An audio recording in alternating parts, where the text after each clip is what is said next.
오늘 아가서 5장 2절부터 6장 3절의 말씀을 가지고 여러분들과 에스라 새벽 말씀 사경의 5번째 말씀을 나누려고 합니다.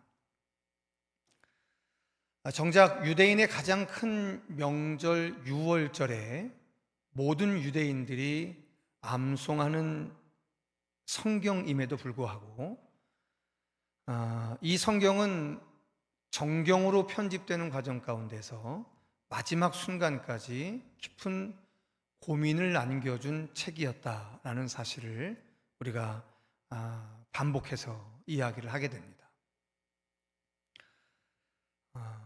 우리가 인간적으로 고민하는 것과 그리고 정작 하나님이 그것 안에 담겨놓은 가치는 꼭 그렇게 늘 일치하는 것만은 아닌 것 같습니다.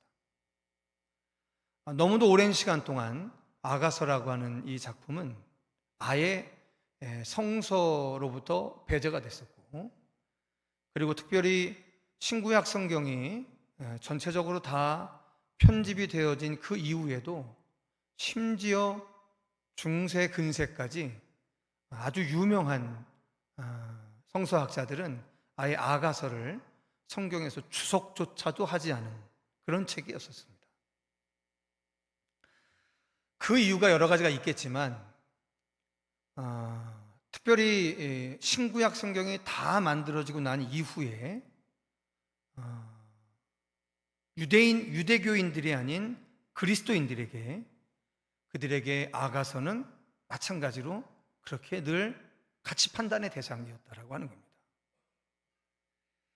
그럼에도 불구하고 오늘날 다시금 이 묻혀져 있던 아가서 가운데 왜 무엇이 적혀 있길래 아직도 수천 년의 이스라엘의 역사는 그들의 최고의 명절의 기간 동안에 이 이야기를 하고 이것을 암송하고 여기서 담겨 있는 하나님의 섭리들을 기억하려 하는 것일까? 그것에 우리는 이 시간을 통해서 주목해 보고 있는 중입니다. 아가서는 총 8장으로 구성이 되어 있습니다. 그런데 이 8장으로 구성되어져 있는 아가서는 크게 세 부분으로 나뉘어집니다. 첫 번째가 1장 1절부터 3장 5절까지를 솔로몬과 술람미 여인의 구혼 시절, 즉 결혼하기 전에 구혼 시절에 대한 이야기이죠. 그리고 3장 6절부터 4장 16절까지인가요? 거기까지가 바로 혼인과 관련된 이야기를 하고 있습니다. 자, 그리고 오늘 5장 2절부터 이제 마지막 8장까지 이제 결혼한 솔로몬과 아내인 술람미 사이에 있었던 많은 결혼 이후의 갈등을 통한 성숙의 과정에 대한 이야기들을 진행하고 있는 겁니다. 자, 오늘 5장 2절로 7절까지의 말씀을 먼저 읽고 이야기 나눠보도록 하겠습니다. 5장 2절로 7절의 말씀입니다. 함께 읽겠습니다. 시작. 내가 잘지라도 마음은 깨었는데 나의 사랑하는 자의 소리가 들리는구나. 문을 두드려 이르기를 나의 누이, 나의 사랑, 나의 비둘기, 나의 완전한 자야, 문을 열어다오. 내 머리에는 이슬이, 내 머리털에는 밤이슬이 가득하였다 하는구나.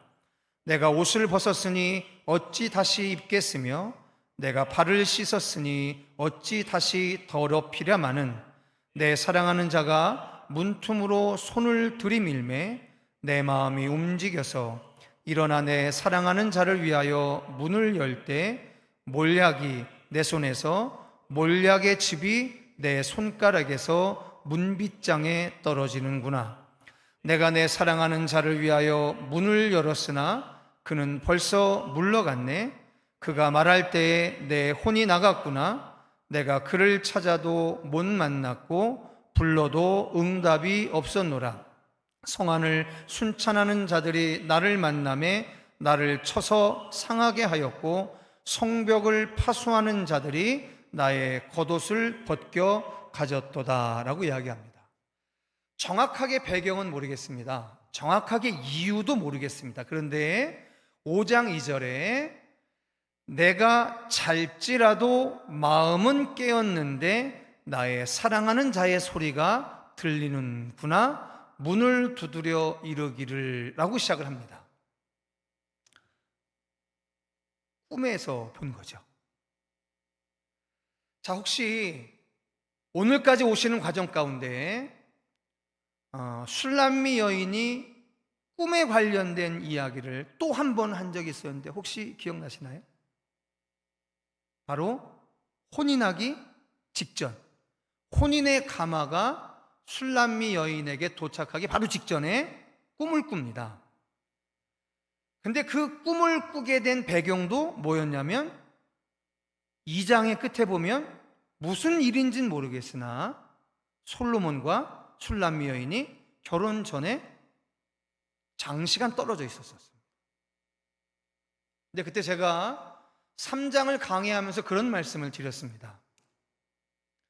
그 시대의 최고의 신분인 왕이 자기의 포도원을 가꾸는 소장농의 막내딸과 결혼한다라고 하는 이 사실은 왕이었던 솔로몬에게 인간적인 사랑의 감정을 뛰어넘는 결정하고 해결해야 할 문제가 있었을 겁니다.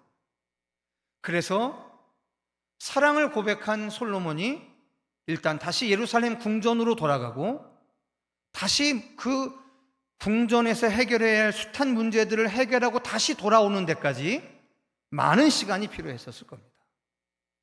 자, 그런데 혹시 우리 성도 여러분들께서는 평생을 사시면서 이런 경험이 없으셨습니까?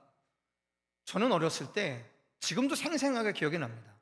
어린 시절의 기억이 그렇게 많이 남지 않은데 어린 시절에 있었던 여러 가지 상황들 중에 이 일들은 꼭 기억이 납니다.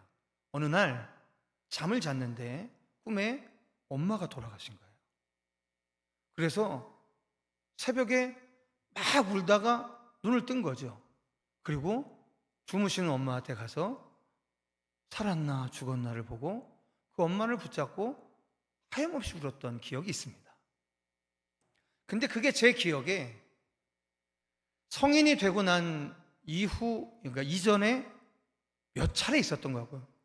생각해보면 1년에 한 번 정도는 그 꿈을 꿨던 것 같아요. 그런데 나이가 어릴 때일수록 그 꿈이 잦았고 제가 나름대로 성장하고 독립심이 커져가면서 그 일들이, 그 꿈들이 적어졌던 것 같아요. 근데 되게 신기한 건 뭐냐면 저희가 결혼하고 새 아이를 낳고요. 아이들을 기르는 과정 가운데 우리 병옥이 병호보배도 똑같은 일들을 하는 걸 봤습니다. 어느 날인가 갑자기 아이들이 저하고 저희 아내가 자는 방에 들어와서 저희들을 보고 뭐 이렇게 부스럭부스럭 대고, 그 날 아침에 물어보면 왜 그랬냐 그러면 그런 똑같은 이야기를 하면서 이야기하던 그런 기억이 있습니다. 성도 여러분, 왜 우리 안에 그런 경험들이 있지 않습니까? 내가 무척 표현은 하진 않았지만 내 마음 안에 꽤 의지하고 있는 존재, 꽤 사랑하고 있는 존재가 꿈속에서 나를 떠나거나 죽거나, 심지어 참 죄송한 표현이지만 결혼한 사람들이 내 배우자가 다른 놈하고 바람을 피거나 뭐 이런 꿈들을 꿀 때가 있습니다. 그게 도대체 무슨 마음의 감정의 표현일지는 잘 모르겠으나 아마 이것은 살아오면서 저만 경험했던 경험은 아닐 거라고 저는 봅니다. 그런데 이 경험의 공통점이 뭐냐면 제가 우리 아이들이 잘못돼서 뭐 죽었거나 다쳤거나 이것에 놀래서 아이들이 잠자고 있는 방으로 간 횟수는 그 반대의 경우보다 훨씬 적었던 것 같아요. 즉, 이 감정은 말입니다. 아무래도 의지하는 쪽이 이 꿈의 빈도수가 많이 있는 것 같아요. 이 술람미 여인이 바로 혼인의 가마가 자신에게 도달하기 직전에 꽤 이별의 시간이 길어졌던 솔로몬을 하염없이 기다리고 있는 그 상황 가운데 아무리 찾아도 성중을 돌아다녀 헤매고 돌아다녀도 자기가 찾는 그 신랑 솔로몬이 보이지 않아서 한참을 야경꾼들에게 의지하고 함께 찾았던 그 기억처럼 오늘 무슨 이유인지는 모르겠지만 남편 솔로몬이 찾아왔습니다. 결혼 이유인데요. 그런데 아내 되는 술람미 여인이 내가 옷을 벗었으니 어찌 다시 입겠으며 내가 발을 씻었으니 어찌 다시 더럽히겠느냐라고 하는 망설임 때문에 문을 한참 동안 열어주지 않았던 거죠. 꿈에서 말입니다. 이게 뭘까를 생각해 봤더니 제가 어제 잠깐 말씀드렸던 것처럼 얼마나 사랑해서 신분을 초월한 사랑으로 결혼을 한 겁니까? 그런데 남편 솔로몬은 자신의 왕국을 다스리기 위해서 700명의 후궁을 두는 정치를 했던 거잖아요.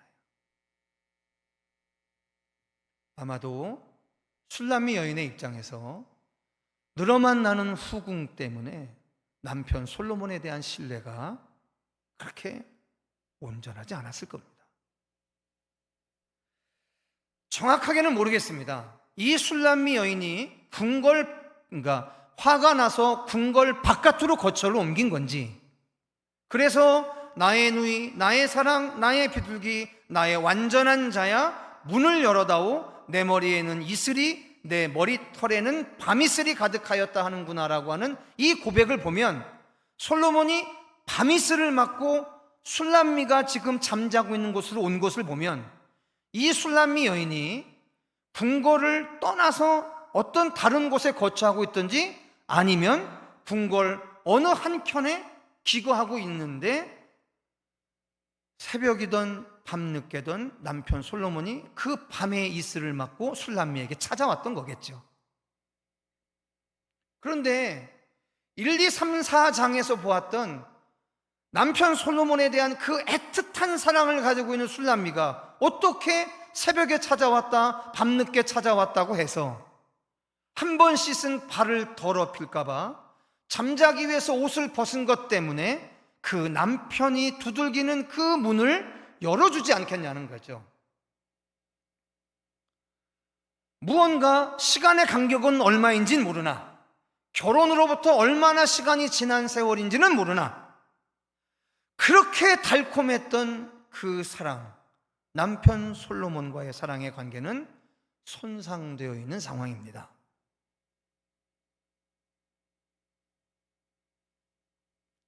그런데 그 한참의 망설임 끝에 술람미가 마음을 고쳐먹게 되죠.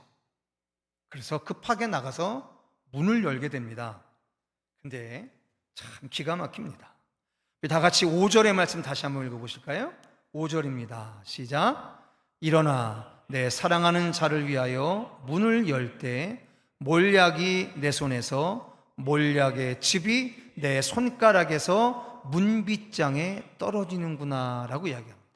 그럼 이게 무슨 얘기입니까? 그럼 몰약이 뭐죠? 향료죠. 우리 이미 아가서 앞에서 이 몰약의 향주머니를 이 가슴팍에다가 목걸이처럼 달고 있는 술람미에 대한 솔로몬의 찬양을 기억하실 겁니다. 이건 향료거든요. 근데 지금 이게 뭐냐면 한참을 망설이다가 남편 솔로몬의 문 두드림을 문을 열어주려고 나가서 문 빗장을 확 열었는데 남편은 없고 그 술람미 여인의 손에 몰약의 즙이 뚝뚝뚝 떨어졌던 거예요. 여러분 이게 무슨 얘기인 줄 아십니까? 아마도 술람미 여인이 문 그 거리에다가 몰약의 즙을 뿌려놨던 거죠. 왜일까요? 열을 때 삐거덕 소리 좀 나지 말라고. 이건 뭘까요? 남편의 화가 나서 어떤 일인지 모르겠지만 화가 나서 궁궐 밖이든지 아니면 궁궐 어느 구석에 가서 잠자고 있는데, 화가 나서 꼴도 보기 싫은 남편이었지만 그의 속 내면에는 언제든지 내가 잠잘 때 깨지 않을 정도로 문 빗장을 열어서라도 나에게 다시 와달라고 하는 바람이 있었던 거죠.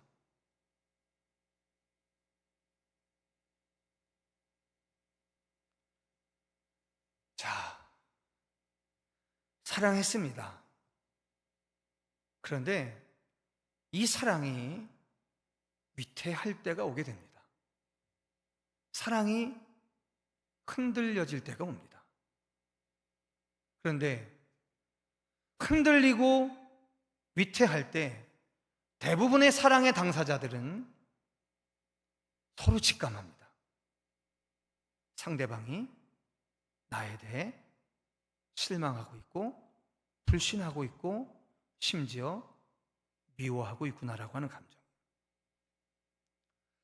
그런데 우리가 생각하는 그 감정 말고요, 그가 뒤돌아서서 그의 내면 깊이 가지고 있는 진짜의 감정은 뭐냐면, 언제든지 좋으니 내가 잠잘 때 내가 깰까 걱정하지 않아도 될 정도로 문 빗장에 몰약의 즙을 발라놓고 기다리고 있는 것이 사랑하는 사람들의 마음이라는 사실인 거죠. 여러분, 그 유명한 성경 구절이 기억이 나십니까? 내가 문 밖에 서서 두드리노니 그 음성을 듣고 문을 열면 내가 그에게로 들어가서 그와 더불어 먹고 마시겠다라고. 그 주님의 간절한 그분의 마음의 고백을 혹시 기억하고 계십니까? 우리가 한때 주님에 대한 사랑이 얼마나 강렬했었습니까? 밥을 먹지 않아도 좋았습니다.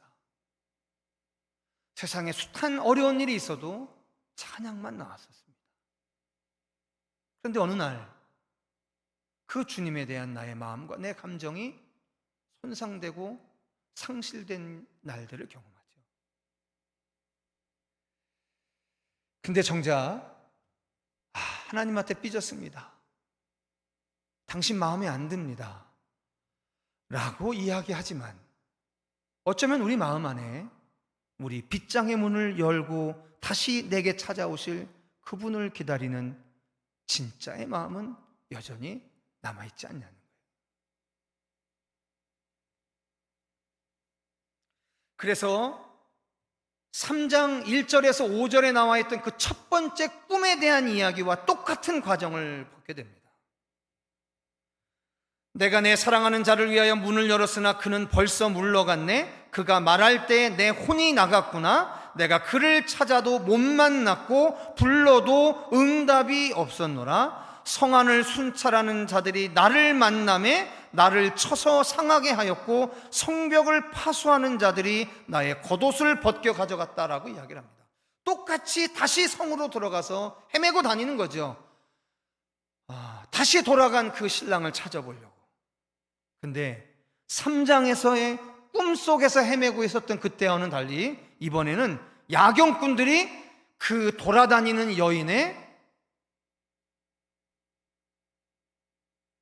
뺨을 때려버려요. 첫 번째 꿈에서는 네가 누구를 찾냐라고 야경꾼들이 함께 동참해 줬는데, 두 번째 꿈에서는요, 뺨을 후려갈깁니다. 야경꾼.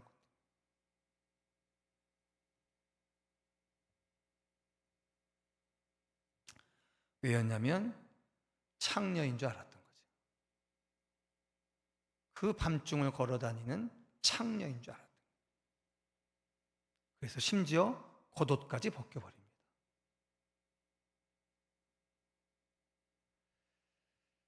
어쩜 이렇게 달라지는지 모릅니다. 결혼하기 직전의 꿈보다 그 사랑하는 사람과 그 사랑의 결실인 결혼 이후에 꾸는 꿈이 훨씬 더 비극적입니다.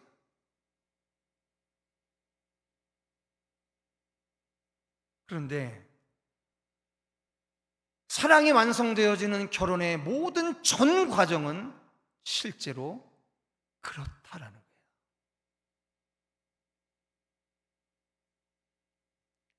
자, 그것에 대한 가장 강력한 증거가 이제 8절부터 6장 3절에 걸쳐서 이야기가 되는 겁니다. 노래되어지는 거거든요. 우리 다 같이 8절부터 6장 3절까지 읽겠습니다. 같이 읽습니다. 시작. 예루살렘 딸들아, 너희에게 내가 부탁한다. 너희가 내 사랑하는 자를 만나거든 내가 사랑함으로 병이 났다고 하려무나, 여자들 가운데 어여쁜 자야, 너의 사랑하는 자가 남의 사랑하는 자보다 나은 것이 무엇인가? 너의 사랑하는 자가 남의 사랑하는 자보다 나은 것이 무엇이기에 이같이 우리에게 부탁하는가? 내 사랑하는 자는 희고도 불고 많은 사람 가운데 뛰어나도다. 머리는 순금 같고 머리털은 고불고불하고 까마귀같이 검구나. 눈은 시냇가의 비둘기 같은데 우유로 씻은 듯하고 아름답게도 박혔구나. 뺨은 향기로운 꽃밭 같고 향기로운 푸른덕과도 같고 입술은 백합화 같고 몰약의 즙이 뚝뚝 떨어지는구나. 손은 황옥을 물린 황금 놀이개 같고 몸은 아로새긴 상하의 청옥을 입은 듯하구나. 다리는 숭근 받침에 세운 화반석 기둥 같고 생김새는 레바논 같으며 백항목처럼 보기 좋고 입은 심이 달콤하니 그 전체가 사랑스럽구나. 예루살렘 딸들아, 이는 내 사랑하는 자요 나의 친구로다. 여자들 가운데에서 어여쁜 자야, 내 사랑하는 자가 어디로 갔는가? 내 사랑하는 자가 어디로 돌아갔는가? 우리가 너와 함께 찾으리라. 내 사랑하는 자가 자기 동산으로 내려가 향기로운 꽃밭에 이르러서 동산 가운데에서 양떼를 먹이며 백합화를 꺾는구나. 나는 내 사랑하는 자에게 속하였고 내 사랑하는 자는 내게 속하였으며 그가 백합화 가운데에서 그 양떼를 먹이는도다 라고 이야기합니다. 자, 이제 정신이 바짝 든 술람미 여인이 예루살렘의 다른 여자들이 이렇게 질문합니다. 여자들 가운데 어여쁜 자야, 너의 사랑하는 자가 남의 사랑하는 자보다 나은 것이 무엇이냐? 너의 사랑하는 자가 남의 사랑하는 자보다 나은 것이 무엇이기에 이같이 우리에게 부탁하는가라고 이야기하는 거예요. 그랬더니 자, 솔로몬이 결혼하기 전에 결혼식 때 술람미 여인의 7가지의 신체를 찬양하는 부분이 나옵니다. 그게 3장 6절부터 17절의 내용이잖아요. 근데 이번에는 거꾸로 술람미 여인이 자기 남편 솔로몬에 대해 10가지의 신체 부위를 가지고 찬송하는 장면이 나옵니다. 그런데 여기에 여러분 흥미로운 것이 있습니다. 그게 뭐냐면 남편 솔로몬이 결혼식 때 아내 술람미를 찬양하는 7 신체에 대한 찬양의 내용과 무엇인가 비틀어져서 훅 떠나버린 남편을 찾고 있을 때 예루살렘의 다른 처녀들이 도대체 너의 남자가 다른 남자보다 뭐가 좋으냐라고 질문하되 10가지의 이야기를 하면서 이야기한 내용에 공통점이 있어요. 크게 2가지. 첫 번째가 바로 뭐냐면 눈에 대한 겁니다. 눈. 바로 솔로몬이 술람미 여인의 눈에 대해 칭송할 때도 무슨 눈 같다라고 얘기했냐면 비둘기의 눈 같다라고. 마찬가지로 술람미가 솔로몬에 대한 이야기할 때도 눈이 비둘기 같다라고 이야기해요. 똑같아요. 그리고 결정적인, 우리가 어제 시간이 안 돼서 미처 제가 이야기 드리지 못했던 공통점이 하나가 더 있는데요.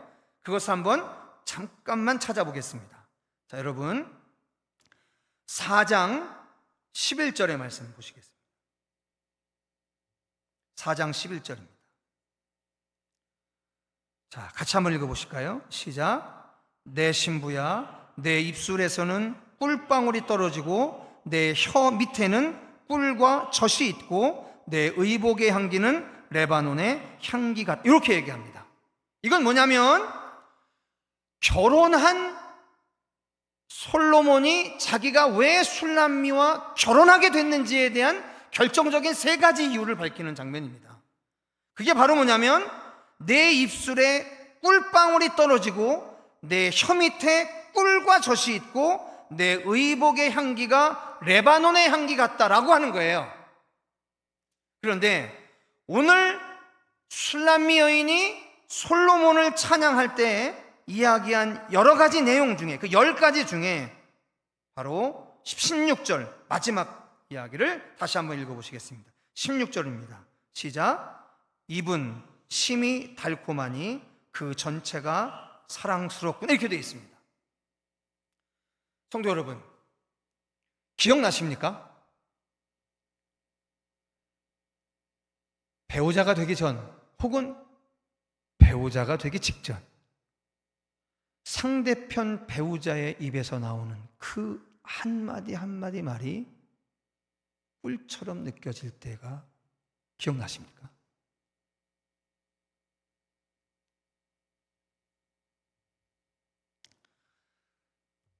그런데 어느 순간서부턴가 그 배우자의 입에서 나오는 그 말에 대해 우리는 어떤 말로 응수하냐면 그렇게 이야기할 수 있어? 당신이 내 마음 알아? 내 입장이라면 그렇게 말할 수 있어? 그리고 하는 이야기를 참 건성 듣게 됩니다. 뻔한 이야기. 사랑하는 관계 속에서요, 그 사랑이 가장 결정적으로 확인되어지는 게 뭐냐면 상대방의 입술에서 나오는 말이 꿀송 같아요. 그래서 성서에서도 하나님의 말씀이 내 입술에 꿀송이처럼 달다라고 이야기합니다.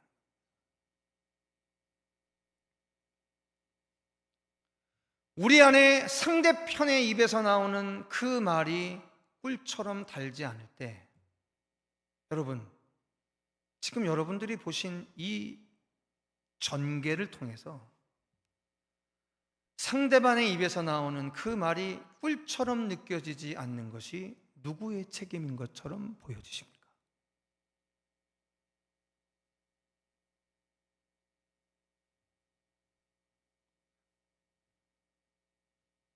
자, 6장 1절에 자기의 남자를 10가지 항목을 가지고 찬송하고 있는 솔로몬에 대해 다시금 예루살렘의 여인들이 이렇게 얘기합니다. 여자들 가운데에서 어여쁜 자야, 내 사랑하는 자가 어디로 갔는가? 내 사랑하는 자가 어디로 돌아갔는가? 우리가 너와 함께 찾으리라 라고 이야기합니다. 네 이야기를 들어보니까 남의 남자보다 훨씬 탁월하구나. 그러니까 우리가 다시 너와 함께 찾아줄게 라고 이야기합니다. 그러며 다시금 술람미 여인이 뭐라고 얘기하냐면 내 사랑하는 자가 자기 동산으로 내려가 향기로운 꽃밭에 이르러서 동산 가운데서 양떼를 먹이며 백합화를 꺾는구나. 나는 내 사랑하는 자에게 속하였고 내 사랑하는 자는 내게 속하였으며 그가 백합화 가운데에서 그 양떼를 먹이는구나 라고 이야기합니다. 자, 혹시 여러분 6장 마지막 3절에서 읽게 된 나는 내 사랑하는 자에게 속하였고 내 사랑하는 자는 내게 속하였으며 라고 하는 문장이 앞에서도 있었던 걸 기억하십니까?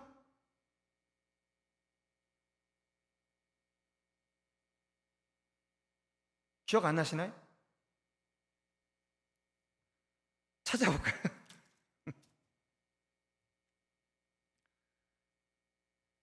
2장 16절입니다. 절도 똑같아요. 2장 16절, 4장 16절. 아니. 6장 3절. 자, 2장 16절. 내 사랑하는 자는 내게 속하였고 나는 그에게 속하였도다. 그가 백합화 가운데에서 양떼를 먹이는 똑같은 문장의 반복 아닙니까?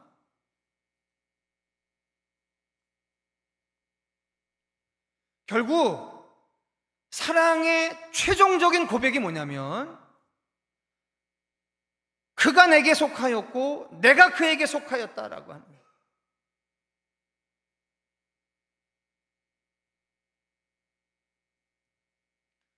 남편이 신랑을 찬송하는 거나 신랑이 아내를 칭송하는 이 칭송의 결들이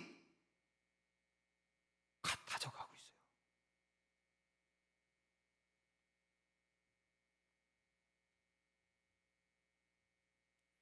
그리고 남아있는 어느 구석에 이 고백은 또다시 한 번 더 반복됩니다. 아가서 전체를 관통하고 있는 가장 핵심적인 문장 하나만을 골라내라. 도대체 무엇에 대한 추구였고 무엇에 대한 갈망이었고 무엇에 대한 소망이 부부의 관계인가? 라고 누군가가 묻는다고 한다면 아가서는 3번에 걸쳐서 똑같은 이야기를 반복해 주는 겁니다. 나는 내 사랑하는 자에게 속하였고 내 사랑하는 자는 내게 속하였다. 이 고백인 거예요.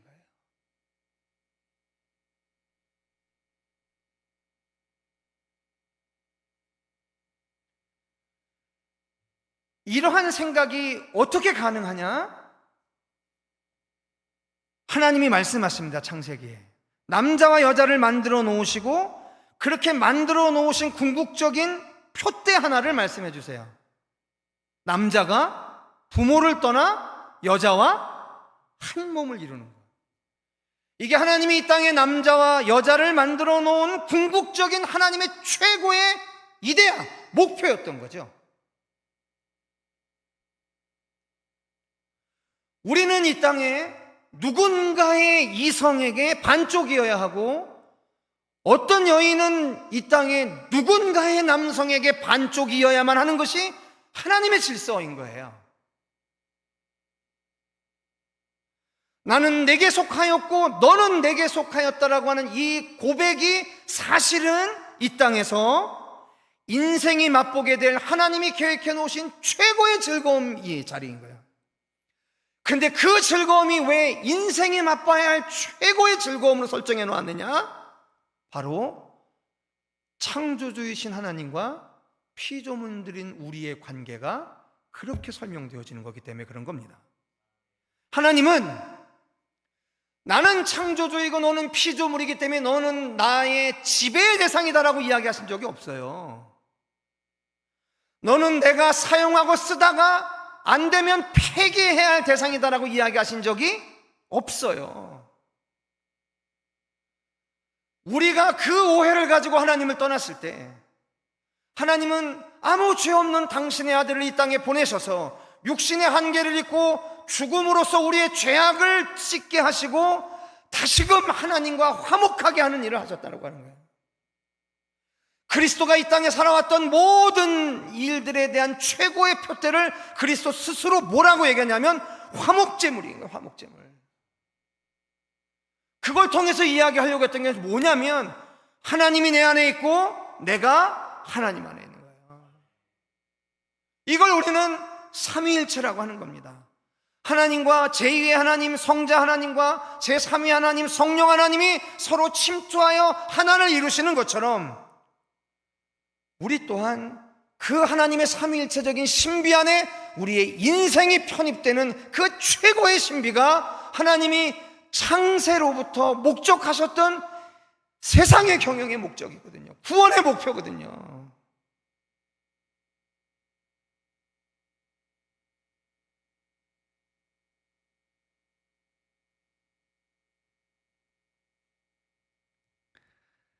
적어도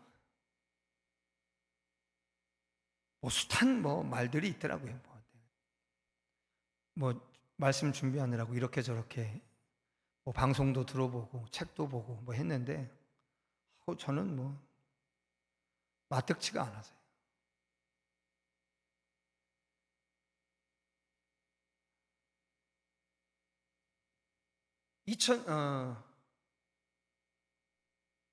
7,000년에 가까운 유대의 역사는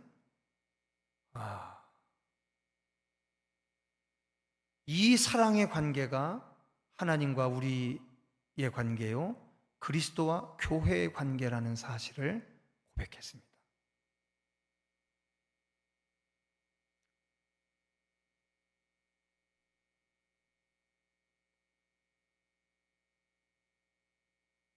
성도 여러분,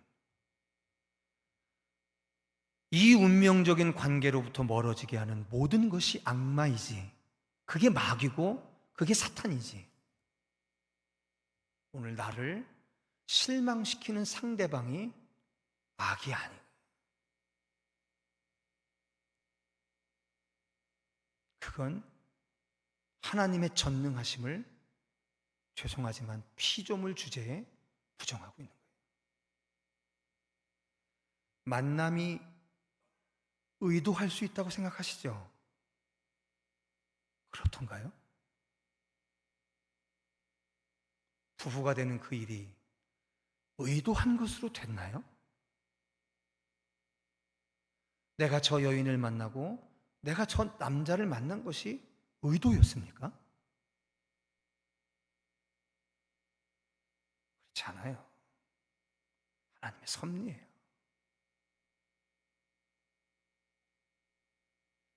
이 믿음을 회파하려는 포도원에 침입한 여우가 있는 거예요.